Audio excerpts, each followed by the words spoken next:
Admiral Silent Vores stood on the bridge of her flagship and watched her fleet die. The tactical display showed the battle in cold, simple colors. Blue dots for her ships, red dots for the enemy. There were so many red dots that the display looked like it was bleeding.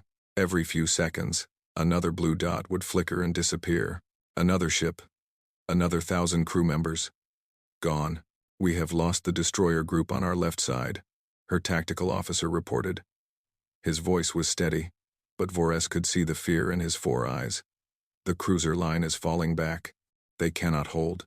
Vores said nothing. What could she say? She had brought 300 warships to defend Velar Prime. It was the largest fleet the Korvathi Collective had assembled in 2,000 years. Against any normal enemy, it would have been enough. But the Drathkai were not a normal enemy. They came from the galactic core, where the stars burned hot and close together. No one knew what had driven them out of their ancient home. Perhaps their food had run out. Perhaps something even worse had pushed them away. It did not matter. What mattered was that they were here now. And they were hungry. The Drathkai were insects. Each one was small, about the size of a Korvathi child. But they did not fight alone. They fought in swarms of millions, controlled by a single hive mind that thought faster than any computer. Their ships were not built in factories. They were grown, like shells around the swarm. And there were so many of them. Vores had counted the enemy fleet when it first arrived. She had stopped counting at 10 million ships. Admiral, her communications officer said, Velar Prime is requesting an update. The planetary governor wants to know if we can hold. Vores looked at the planet below. Velar Prime was a beautiful world. 12 billion people lived there. Korvathi, Tellurians, Vex, and dozens of other species that made up the collective. They had built cities that touched the clouds. They had created art that made visitors weep with joy. They had lived in peace for generations. The Drathkai would eat all of it. They would land on the planet like a living carpet. They would consume every plant, every animal, every person. They would strip the world down to bare rock and then move on to the next one. Tell the governor the truth, Vores said. We cannot hold. Begin evacuation of essential personnel. There is nothing more we can do. The bridge fell silent. Everyone knew what those words meant. They were going to lose. The planet was going to fall. Billions would die. Vores felt tired. She was 400 years old, ancient even by Korvathi standards. She had spent her whole life serving the collective. She had believed in its mission of peace and cooperation. She had believed that civilization would always triumph over barbarism. She had been wrong. The collective had not fought a real war in 6,000 years. They had forgotten how. Their ships were designed for patrol duties and showing the flag. Their weapons were meant to scare pirates, not fight extinction-level threats. They had become soft and comfortable and safe. Now they were paying the price. Admiral. The voice belonged to her science officer, a young Tellurian named Keth. He was brilliant but strange, always reading old records and forgotten histories. I may have an idea. I am open to ideas, Vores said. She did not expect much. What could one young officer do against 10 million enemy ships? Keth pulled up a file on his console. It was old. The data format nearly obsolete. 97 years ago, the collective received visitors from the Outer Rim, a species that had just developed faster than light travel. They called themselves humans. Vores remembered. It had been a minor event, barely worth noting. Some primitive species had cobbled together a crude starship and come looking for friends. The collective had sent a diplomat to greet them. The humans requested a mutual defense alliance, Keth continued. They offered to share their military technology and provide soldiers if any collective world was ever attacked. In exchange, they wanted the same protection for their worlds. I remember now, Vores said.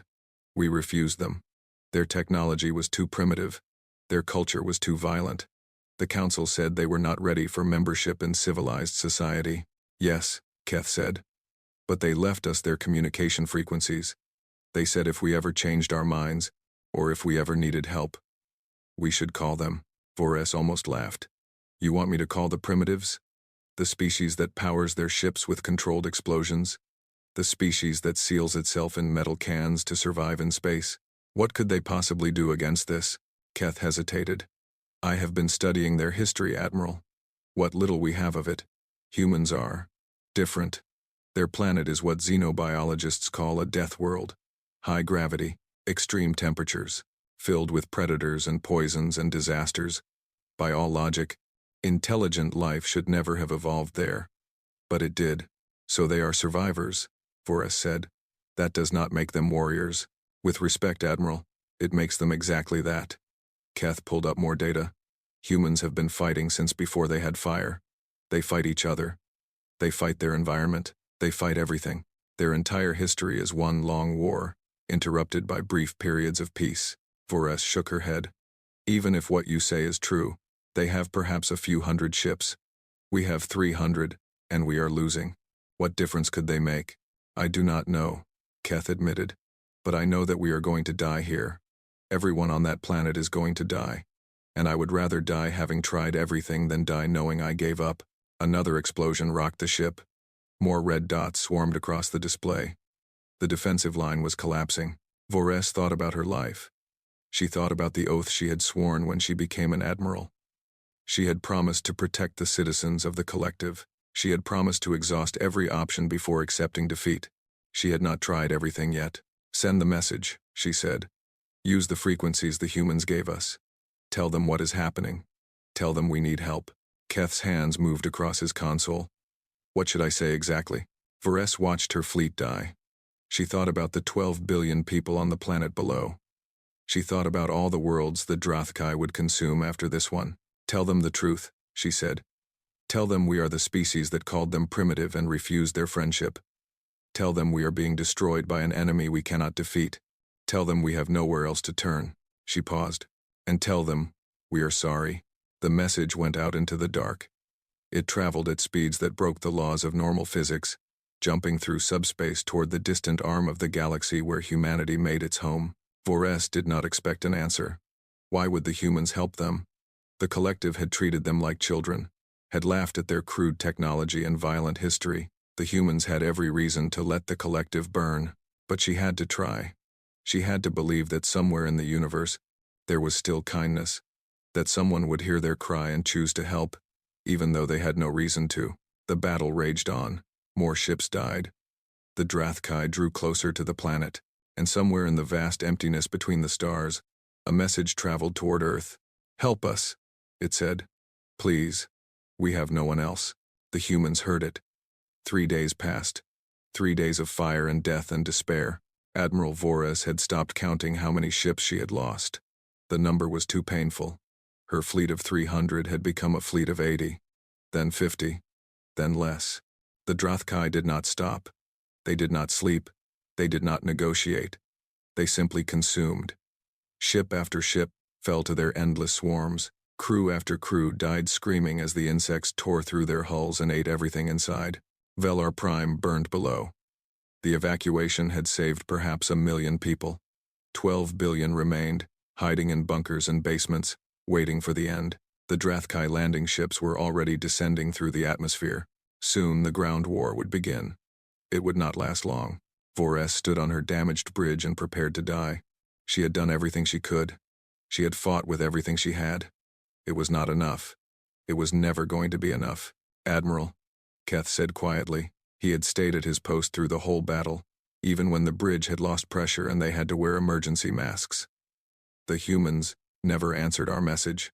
I know, Voras said. She was not surprised. Why would they come? What did they owe the collective? Nothing. Less than nothing. I am sorry I suggested it, Keth said. I gave you false hope. Voras placed a hand on his shoulder. It was not a Korvathi gesture, but she had learned it from watching other species.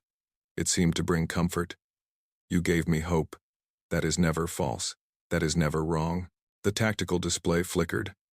Something was happening at the edge of the system. Something strange. What is that? Voras asked. Keth studied his instruments. His 4 eyes went wide. I do not know. I have never seen readings like this. Space itself is tearing. There is massive radiation, energy signatures that do not match any known technology. The tear grew. It was not like collective ships entering the system, smooth and gentle and quiet. This was violent. This was loud. This was a wound in the fabric of reality, screaming with power. And through that wound came ships. They were ugly. That was the first thing Vores noticed. Collective ships were elegant, curved, beautiful. These ships looked like they had been hammered together in a hurry by someone who did not care about appearance. They were covered in weapons. Guns and missiles and things Vores did not recognize stuck out from every surface. There were not many of them, perhaps 200. Nothing compared to the Drathkai millions, but they were here. "We are receiving a transmission," Keth said. His voice was shaking. "It is in collective standard language." They learned our language. "Put it through," Vores ordered. A voice filled the bridge. It was calm, steady, almost casual. Like this was just another day at work. "This is Admiral Chen Wei of the United Earth Defense Coalition. We received your distress call 3 days ago. Sorry for the delay. Had to wake up a few carrier groups and explain the situation. Some of my captains did not believe anyone would actually ask us for help." Vores grabbed her communications console. Her hands were trembling. "You came. You actually came." "Of course we came," Admiral Chen said. "You asked for help. That is what neighbors do. We are not neighbors. We are on opposite sides of the galaxy. And we treated you badly. We refused your friendship. We called you primitives." There was a pause. When Chen spoke again, her voice was soft but firm. "Yeah, we remember. We remember everything. We remember being laughed at because our ships run on nuclear fire instead of whatever clean energy you use. We remember being told we were too violent to join your club. We remember being sent home like children who were not ready to sit at the adult table." Vores closed her eyes. "Then why did you come?" "Because you called for help," Chen said simply. "Because there are billions of people on that planet who are going to die if someone does not do something. Because we looked at our history and remembered all the times we wished someone would come save us, and no one did." Another pause. "Because we made ourselves a promise, Admiral. We promised that if we ever had the power to help, we would. No matter who was asking, no matter what they had done. Because that is the kind of species we want to be." Vores did not know what to say.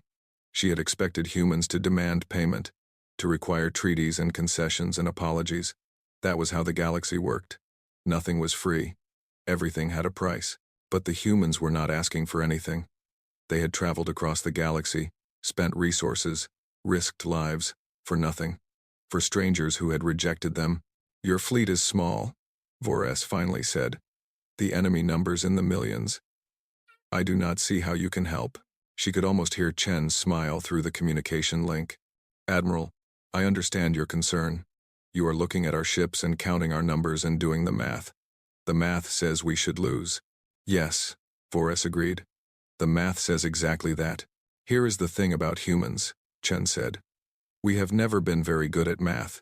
The human fleet began to move. Their ships accelerated at speeds that should have been impossible.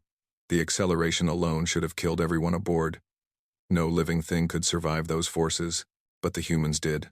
"We are engaging the enemy," Chen announced.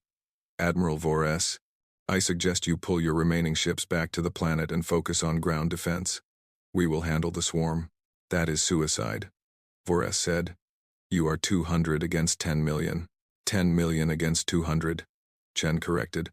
"I almost feel sorry for them." The transmission cut off. The human fleet dove into the Drathkai swarm, and the dying began. Vores watched the battle on her tactical display. She expected to see the human ships disappear one by one, overwhelmed by numbers. That was what the math said would happen. The math was wrong. Human weapons fired. They were not elegant energy beams or precise laser cuts. They were crude, simple, metal projectiles thrown at incredible speeds, nuclear missiles that exploded with the fury of small suns, electromagnetic pulses that fried Drathkai systems. The Drathkai died by the thousands, then the tens of thousands, then more. "That is impossible," Keth whispered. "Their weapons are primitive. They should not be able to cause this much damage." Vores watched a human cruiser take a direct hit that should have destroyed it. The ship kept fighting. Another human ship lost half its hull to a Drathkai ramming attack. It kept fighting. "Primitive does not mean weak," Vores said slowly. "We forgot that. We forgot what our ancestors knew. That sometimes the old ways work because they work." The battle continued. The humans fought on, and for the first time in 3 days, Vores allowed herself to hope. The battle had been raging for 6 hours, and Admiral Vores could not look away from her display. She had seen many things in her 400 years. She had seen stars die. She had seen civilizations fall. She had seen wonders that would make poets weep and horrors that would make soldiers scream. She had never seen anything like the humans. A human destroyer took 17 direct hits from Drathkai plasma cannons. 17. Any collective ship would have been atoms after the third hit. The human ship lost half its armor plating, vented atmosphere from a dozen holes, and kept fighting. Its crew did not evacuate. They did not surrender. They simply sealed the breaches and continued killing. How is that possible? Keth asked. He had been asking that question for hours. Their armor is just metal. It is not energy shielding. It is not force fields. It is just layers of physical material. Sometimes metal is enough, Vores said.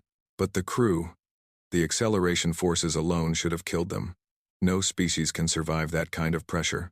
Vores pulled up the biological files on humans that the collective had collected 97 years ago.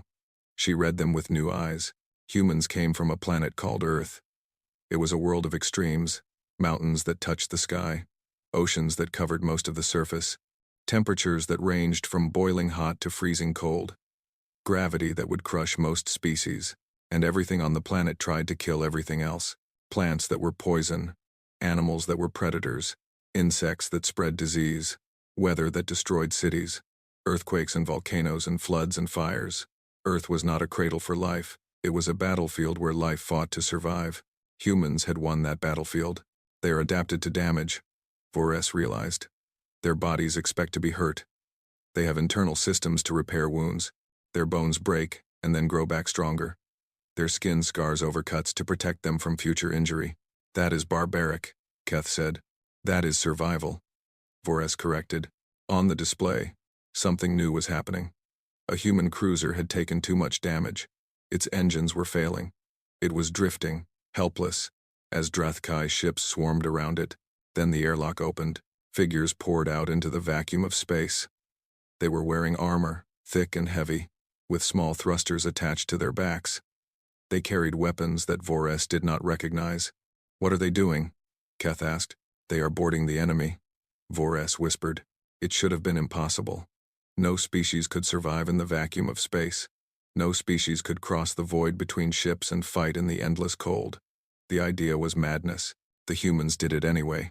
They flew across the gap between their dying cruiser and the nearest Drathkai ship. They cut through the hull with tools that burned brighter than stars. They poured inside. Vores managed to tap into the Drathkai ship's internal sensors. She wished she had not. The humans fought like demons from old legends. They moved through corridors that had no air, no gravity, no light. They fought hand to hand with the insects, crushing them, shooting them, tearing them apart. When their weapons ran out of ammunition, they used their fists. When their armor was breached, they sealed the holes with their own blood and kept fighting. One human soldier took a plasma bolt to the chest. The blast burned through his armor and cooked the flesh beneath. Any rational being would have fallen. Any rational being would have died. The human got back up. He killed the Drathkai that shot him. Then he killed 6 more. Then he finally collapsed, but only after he had cleared the entire section. They are not rational, Keth said. His voice was very quiet. They are not sane. No species would do this. No species would endure this. Vores understood something then. Something important. Something terrible. They are not trying to win, she said. They are not fighting because they think they will survive. They are fighting because they refuse to stop. Because giving up is not something they know how to do. That is terrifying, Keth said. Yes, Vores agreed. It is. The boarding action continued across a dozen Drathkai ships. Human marines fought in conditions that would kill any other species in seconds. And they won. Ship after ship fell silent as the humans cleared them from the inside. Admiral Chen's voice came over the communication system. Admiral Vores, status report. How are your people doing? We are holding, Vores said. How are you doing? Lost about 30 ships so far. Mostly to ramming attacks. The swarm is getting desperate. They have never fought anything like us before. I am watching your Marines board enemy vessels, Vores said. I have to ask, how do they survive in vacuum? How do they keep fighting after taking wounds that should kill them? There was a pause. When Chen spoke again, her voice was thoughtful. Humans are strange, Admiral. We know that. We know that other species think we are crazy. Maybe we are. Another pause. On our world, there is a saying, what does not kill you makes you stronger. We believe that. We have built our entire civilization on that idea. Pain is not an enemy. Pain is a teacher. Fear is not a weakness. Fear is a warning. We do not try to avoid suffering. We try to learn from it. That is insane, Vores said. Probably, Chen agreed. But it works. My Marines know they might die out there. They know the odds are bad, but they also know that every ship they board, every swarm drone they kill, is one less threat to the people on that planet, and for them, that is enough. Vores watched another human Marine die on her display. The soldier had held a corridor for 3 minutes against a wave of Drathkai, buying time for his squad to plant explosives on the ship's reactor. When the explosives went off, he was still fighting. You are monsters, Vores said. She did not mean it as an insult. Yes, Chen said simply. We are. We have always been. We just try to be monsters for the right reasons. The battle continued. The humans fought on, and the Drathkai, for the first time in their existence as a species, began to feel something they had never felt before. Fear. They had conquered 1,000 worlds. They had consumed 100 species. They had never met anything they could not overwhelm with numbers and hunger. But the humans would not stop. They could not be scared. They could not be broken. They took damage that would kill any other creature and kept coming. They died and their friends kept fighting. They lost ships and brought more. The swarm mind tried to understand these strange beings. It could not. They did not fight like prey. They did not fight like other predators. They fought like something else entirely. They fought like the galaxy had never seen before. And slowly, impossibly, the tide began to turn. The battle lasted for 3 more days. 3 days of constant fighting. 3 days of death and fire and impossible victories.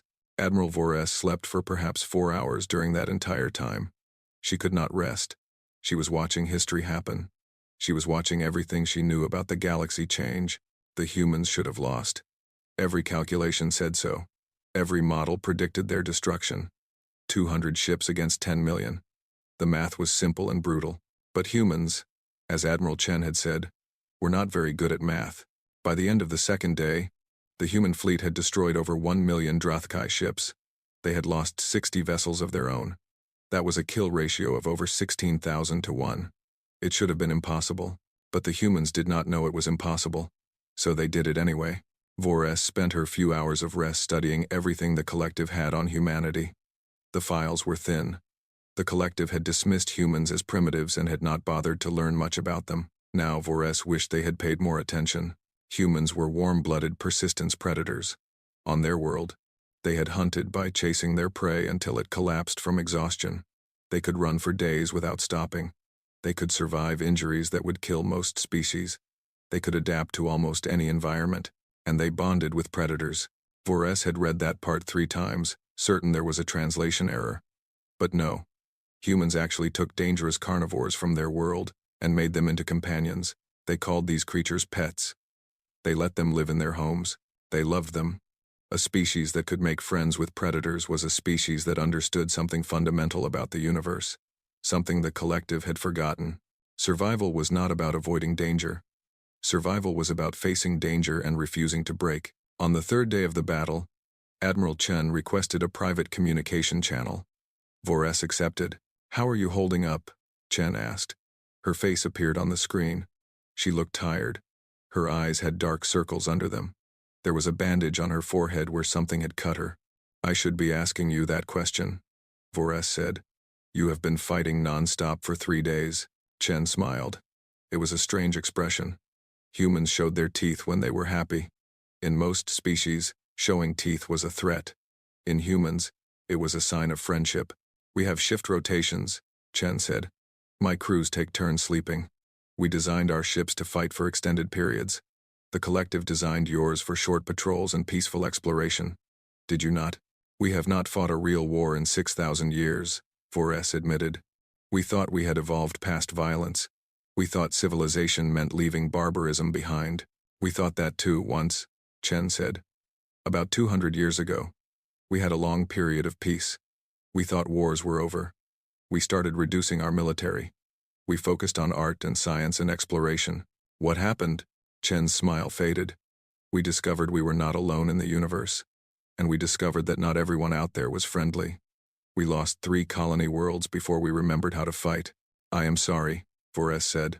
Do not be. It was a hard lesson, but we learned it. Peace is wonderful. Peace is what we want for everyone. But peace only lasts if someone is willing to fight for it. Vores considered this. The collective had always seen violence as a sign of primitive development. Advanced species negotiated. Advanced species compromised. Advanced species found peaceful solutions. But what happened when the other side did not want peace? What happened when the enemy only wanted to consume? Can I ask you something? Vores said. Of course. Why do you help others? Your species has every reason to be selfish. Your world nearly killed you. Your history is full of wars with each other. You have suffered greatly. Why do you choose to help strangers? Chen was quiet for a long moment. When she spoke, her voice was soft. Because we know what it feels like to suffer alone. We know what it feels like to call for help and hear nothing. Our history is full of tragedy, yes, but it is also full of moments when people chose kindness over cruelty. Moments when someone could have walked away but chose to stay. Those moments matter. They matter more than all the wars and pain. She paused. We made a choice. Admiral, when we became a spacefaring species, we could have become like the species who hurt us. We could have been conquerors and predators and monsters. Instead, we chose to be something different. We chose to be the help we wished we had received.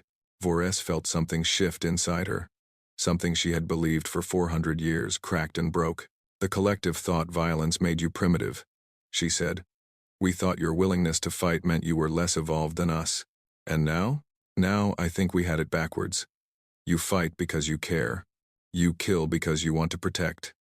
Your violence is not mindless. It is the most focused expression of love I have ever seen. Chen's smile returned. That might be the nicest thing anyone has ever said about humans. An alarm sounded on Vores's bridge. More Drathkai ships were approaching. The swarm was trying one final push. I have to go, Chen said. One more battle. Then I think we can call this thing done. Admiral Chen, Vores said quickly, before the connection closed. Thank you. For coming. For fighting. For everything. Thank me when it is over, Chen said. We still have work to do. The communication ended. The human fleet turned to face the final wave of the Drathkai swarm. Vores watched them go. She thought about everything she had learned in the past 3 days. She thought about the collective and its 6,000 years of peace. She thought about what that peace had cost them. They had forgotten how to fight. They had forgotten how to protect themselves. They had become soft and comfortable and weak. The humans had not forgotten. The humans would never forget. Their world had beaten that knowledge into them across millions of years of evolution. Pain was a teacher. Fear was a warning. Survival meant never giving up. The galaxy had called humans primitive. The galaxy had called them barbaric. The galaxy had laughed at their crude ships and violent history. The galaxy had been wrong. Humans were not primitive. They were authentic. They were what intelligent life was supposed to be. Before comfort made it soft, they were the original template, the basic design, the truth that everyone else had forgotten. They were the authentic monsters of the galaxy, and Vores was very, very glad they had chosen to be monsters for the right side. The Drathkai swarm broke on the 7th day. It did not happen all at once. First, the swarm mind hesitated. For the first time in its existence, it questioned whether victory was possible. Then it began to pull back its ships, trying to save what it could. But the humans did not let them run.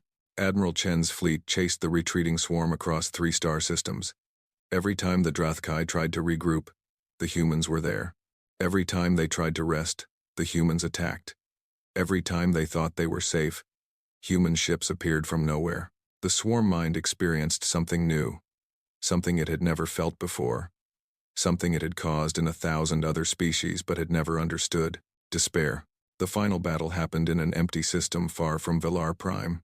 The remaining Drathkai ships, perhaps 2 million of them, made their last stand around a dying red star. They fought with the desperation of creatures who knew they were about to die. The humans killed them anyway. When it was over, the human fleet had been reduced to 93 ships. They had started with 204. They had lost more than half their number. They had won. Admiral Vores traveled to the human flagship 3 days after the final battle. Her shuttle docked with the massive carrier, and she was escorted through corridors that still smelled of smoke and blood and death. She found Admiral Chen in the ship's medical bay. The human commander was sitting beside a bed where a young officer lay unconscious, tubes and wires connected to his body. "My first officer," Chen said without looking up. "He took a piece of shrapnel to the chest during the final push. The doctors say he will live, but it was close." "I am sorry," Vores said. "Do not be. He would tell you it was worth it. Every one of my crew would say the same thing." Chen finally looked up. Her eyes were red from lack of sleep. "Is there something you need, Admiral?" Vores had prepared a speech. She had written it herself, spending hours choosing the perfect words. But standing here, in this room that smelled like sacrifice, the speech seemed empty. "The collective wants to thank you," she said simply. "We want to offer you everything we have. Full membership in the collective, access to all our technology, seats on the governing council, whatever you want." Chen smiled that strange human smile, showing her teeth. "That is very generous. It is the least we can do. You saved 12 billion lives. You lost over 100 ships. You deserve compensation." Compensation. Chen tested the word like it was unfamiliar. "Admiral Vores, can I tell you something?" "Of course. We did not come here for compensation. We did not fight and die for seats on your council or access to your technology. We came because you asked for help." Vores shook her head. "I do not understand. Everything has a price. That is how the galaxy works." Chen stood up slowly. She was shorter than Vores, but somehow she seemed larger, stronger, more present. "That is how your galaxy works," Chen said. "That is not how we work. We are not here to make deals or gain advantages. We are here because it was the right thing to do. But we rejected you. We called you primitives. We refused your alliance. Yes, and if you had called us tomorrow asking for help again, we would have come again. Because that is who we are. That is who we choose to be." Vores felt tears forming in her eyes. She did not try to stop them. "I do not know what to say." "You do not have to say anything," Chen said. "Just remember. Remember that we came. Remember that we fought. Remember that we died for people we had never met. People who had rejected us. Because it was right." She paused. "And maybe next time some primitive species from a death world shows up asking for an alliance, give them a chance. You might be surprised what you find." Vores returned to the collective with Chen's words burning in her mind. She reported to the governing council. She told them everything. She described the battle, the sacrifice, the impossible victory, and then she told them the truth. "We were wrong about the humans," she said. "We thought their violence made them primitive. We thought their crude technology made them lesser. We were fools." The council murmured. This was not what they expected to hear. "The humans are not primitive," Vores continued. "They are what we used to be. They are what we forgot how to be. They are the authentic version of what intelligent life should look like, before comfort made us soft and peace made us weak." She paused. "They are monsters. They are the most dangerous creatures I have ever seen. They fight with a fury that defies logic. They endure pain that would destroy any of us. They keep going when any sane species would surrender." The council waited, but they choose to use that power for good. They choose to help rather than conquer. They choose to protect rather than destroy. And they asked for nothing in return. Nothing. Vores let that sink in. That terrifies me more than anything else. I can understand an enemy who wants something. I can predict them, negotiate with them, find common ground. But an ally who fights and dies for strangers, who asks for nothing, who simply wants to help, I do not know how to understand that. She looked at each council member in turn. "The humans will not accept our gifts. They will not take seats on our council. They will return to their corner of the galaxy and continue being who they are. But they have changed something. They have shown us that there is another way to be powerful, another way to be strong. What do you suggest we do?" the council leader asked. Vores thought about Admiral Chen. She thought about the Marines who had boarded enemy ships in hard vacuum. She thought about the crews who had fought for 3 days without sleep. She thought about the young officer lying unconscious in the medical bay. "Learn from them," she said. "Remember what they taught us, and never ever forget what they did for us." The story of the Battle of Velar Prime spread across the galaxy. It was told in 1,000 languages on 1,000,000 worlds. Species who had never heard of humans learned about them. They learned about the death world called Earth. They learned about the monsters who lived there. And they learned the most important lesson of all. The humans were dangerous. The humans were violent. The humans were everything the civilized galaxy feared. But when the darkness came, when extinction threatened, when all hope seemed lost, the humans answered the call. They fought. They died. They won. They asked for nothing in return. In the cycles and centuries that followed, other species would face their own moments of crisis, pirates and plagues and disasters of every kind. And when they did, many of them remembered the story of Velar Prime. Some of them sent messages into the dark, toward the distant arm of the galaxy where humanity made its home. "Help us," the messages said. "Please." And the humans always came. They were the authentic monsters of the galaxy, the original template, the truth that everyone else had forgotten, and they had chosen to be monsters for the light.